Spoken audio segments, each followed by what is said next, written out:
Ìjọba ti padà dá sí ètò jíjẹ ọba Àwùjalẹ̀ tuntun nílùú Ìjẹ̀bú o.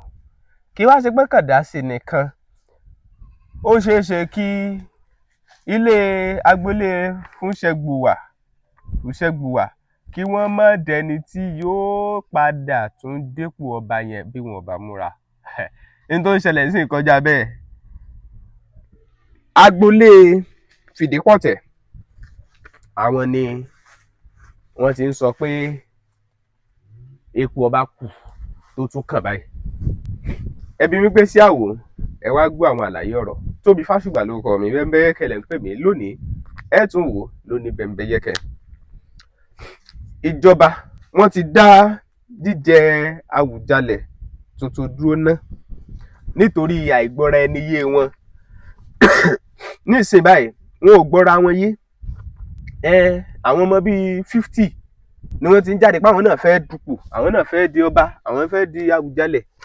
Eléyìí tó sì ń ṣẹlẹ̀ yìí, nínú wọn náà láti rí K1 tó náà sọ pé òun náà ọmọ ọba lòun. Tẹ́ ẹ bá sì gbàgbé láìpẹ́ yìí, àwọn kan ti kọ́kọ́ jáde pé àwọn làwọn sáìn kíní Wàsíù Àyìndé, pé Wàsíù Àyìndé ọmọ ọba ni ó sì lẹ́tọ̀ọ́ sí ipò ọba. Wọ́n tún láwọn tí wọ́n pera wọn ní olórí ẹbí gan, ọ̀pọ̀ wọn gan lájà àtọ̀rìn wá tí ì sọ ojúlówó ọmọ. Ẹ wà rí yẹn. So ọ̀rọ̀ yìí ó ní agbára. Now 14 days ultimatum tí wọ́n máa ń fún wọn wípé kán ti tètè provide ọmọ oyè àwọn orúkọ sí ọ̀dọ̀ ìjọba, ó kọjá, wọn àrí kankan ṣe. Mo gbé ọ̀rọ̀ lórí ẹ̀ jáde, tẹ́ bá gbàgbé inú fídíò wa kan tó kọjá. Now àwọn tí ilé ọba Fìdípọ̀tẹ̀, ìyẹn ọba Fìdípọ̀tẹ̀ descendant, táwọn wà ní number 12 Fúsìgbòyè street, Ìdẹ̀wọ̀n quarters, Ìjẹ̀bú Òde nípínlẹ̀ Ògùn. Wọ́n ti ọ̀rẹ́ àwọn ti dọ́gbọ́n sí ti wọn, àwọn dọ́gbọ́n kan. Kíá ni wọ́n tètè kọ lẹ́tà síjọba wípé ìjọba àwọn ṣe tán láti fi ọmọ iye ti tàwọn ránṣẹ́ ń tàwọn o, nítorí pé àwọn rí i pé àwọn agboolé Fúnṣẹ́gbuwà tó yẹ káwọn ti fi tiwọn ránṣẹ́, wọn gbọ́ra wọn yé. Àwọn ní tiwọn sìn, ìyẹn ti Fìdípọ̀tẹ̀ ti mú ogúnjọ́ on the 20. Èmi ṣe fídíò yìí ní on the 19, on the 20, on the 18 lónìí àbí okay, on the 20 ọ̀túnla ni wọ́n ní àwọn ó kóra wọn jọ, àwọn ó sì ṣèpàdé. Nínú ìpàdé táwọn bá ṣe, that's 2012 2025, á jẹ́ Saturday, òun làwọn ó tètè fi orúkọ àwọn ọmọ oyè tiwọn ránṣẹ́ síjọba. So nígbà tí Fúnṣẹ́gbuwà ruling house tí wọ́n sì ti wá ń jà sóyè ní tiwọn, wọ́n ti rí wọn bíi pé àwọn eléyìí. Ìjà tó lórí ẹbí wà ń bẹ lọ́tọ̀ tí wọ́n gbéra wọn lọ kóòtù lọ́tún, tó ń gbéra wọn lọ kóòtù lósì, wọ́n sì jọ ń jà sí yẹn náà. On the 15 oṣù kejìlá ọdún 2025 ló yẹ kí àwọn Fúnṣẹ́gbuwà kí wọ́n ti tètè fi ọmọ oyè tiwọn ránṣẹ́. Wọ́n fi ránṣẹ́. Ìjà ọmọ oyè yẹn gan lọ́tọ̀ ìkànnì.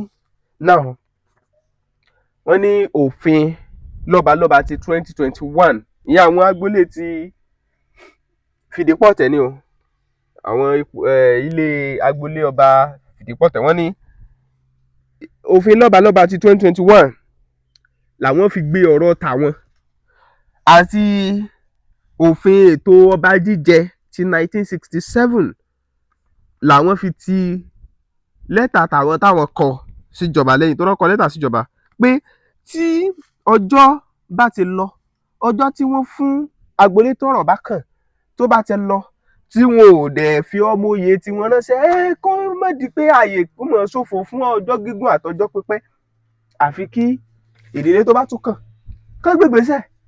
Ló jẹ́ káwọn gbégbèsè táwọn kọ lẹ́tà sí ìjọba.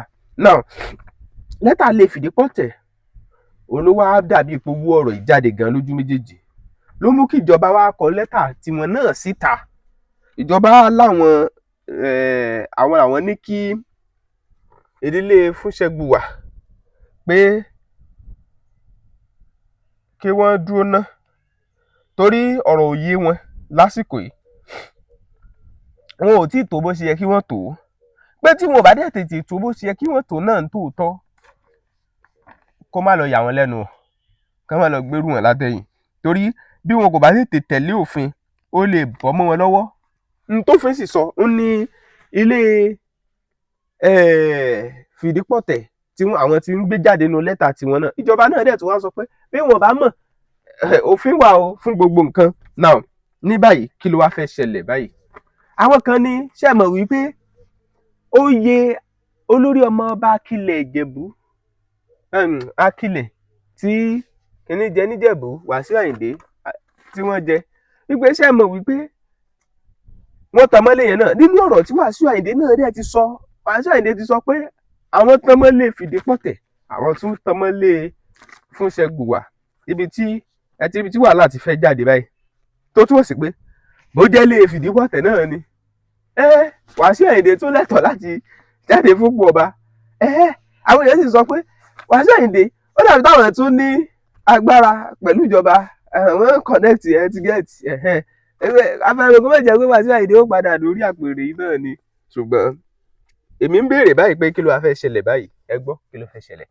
Now torí pé ìjà ìdílé méjì náà ti fẹ́ bẹ̀rẹ̀ nìyẹn tí wọn ò bá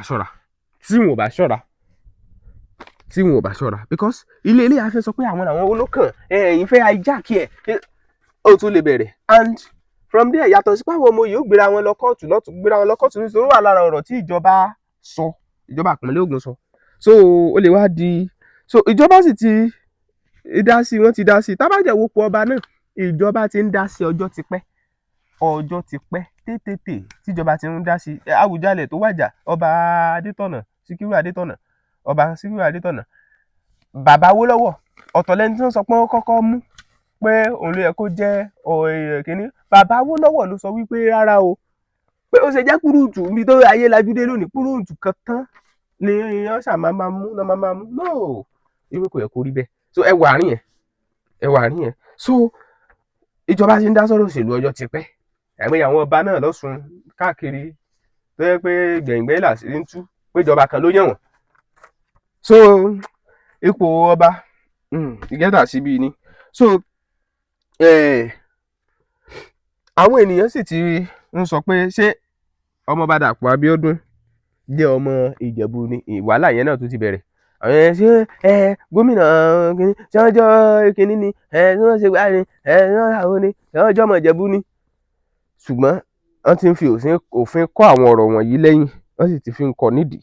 So àṣírí ibẹ̀ wá ni pé ìjọba ṣe tán láti ṣe ìwádìí fúnra wọn. Ẹ mọ̀ pé nínú ìlànà tiwọn ìjọba náà sọ pé kí ọlọ́pàá kan lọ ṣe ìwádìí ẹni tó fẹ́ yàn. Ṣé ó níwà ọ̀daràn rí?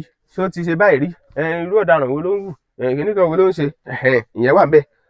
Àwọn tí ó ń ṣètò kíkówó jẹ wọ́n ní ẹ wò ṣó ti kówó jẹ rí, ṣó ti ṣe gbá rí, ṣó sanwó orí, gbogbo oríṣiríṣi àwọn nǹkan yẹn gbogbo ẹ̀ náà máa ti sọ pé kán yẹ̀wò. Òkè náà tó bá ti wá sọ pé kán yẹ̀wò tán kán nìyẹn dẹ̀ ti kújú òṣùwọ̀n ó tọ́ sípò náà nìyẹn. Ìjọba lè fẹ́ anybody kalẹ̀ ẹ gbàgbé. Ṣùgbọ́n o normal nílẹ̀ Yorùbá Ifá ló yẹ kó mọ́ba gẹ́gẹ́ bí n tá a gbọ́ tá a sì kẹ́kọ̀ọ́ bá. Ṣùgbọ́n wọ́n ní panudà láàárọ̀ kọ́ panudà láràdá, ọ̀nà ẹnu a máa padà Ábélì ń tà sí ọ̀nà oko. Bẹ́ẹ̀ ni ọ̀nà oko tẹ́ ẹ gbà lẹ́sìn ó lè yà yín lẹ́nu pé ọ̀nà tún ti lè gbà bòmíì. So ní kúkúrú yòjú bẹ́ẹ̀ lọ, ìyẹn jẹ́ ìsọfúnni tá a tún ní amútó yín létí o. Bẹ́ẹ̀ bá ṣe ń wo Bembeyeke TV fúngbà àkọ́kọ́ ẹ subscribe kẹ́ ẹ lè máa gbọ́ tuntun àwọn ìṣẹ̀lẹ̀ tó bá tún lọ.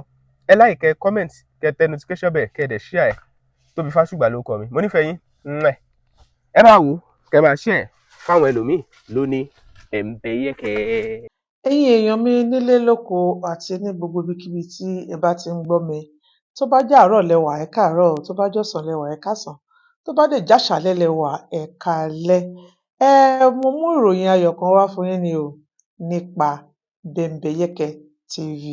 Ẹ jọ̀ọ́ torí Ọlọ́run ẹ máa bá mi wò ó. Ẹ wò ó ní lèmi náà máa ń wò ó. Ṣẹ́rí tí n bá ti ń wò ó mo máa ń gbàgbé ìrònú. Mo tiẹ̀ máa ń gbàgbé pé bóyá mo jókòó ni tàbí mo sùn tàbí mo dúró. Tẹ́yin náà bá ti ń wò ó ẹ máa rí ọgbọ́n kan tàbí méjì kan níbẹ̀. Ẹ máa ṣe kí ni? Ẹ máa tẹ̀ sójú ẹ̀ kẹ́ dẹ̀ máa wò ó. God bless you. Bembeyeke TV. Ẹ ṣé gan.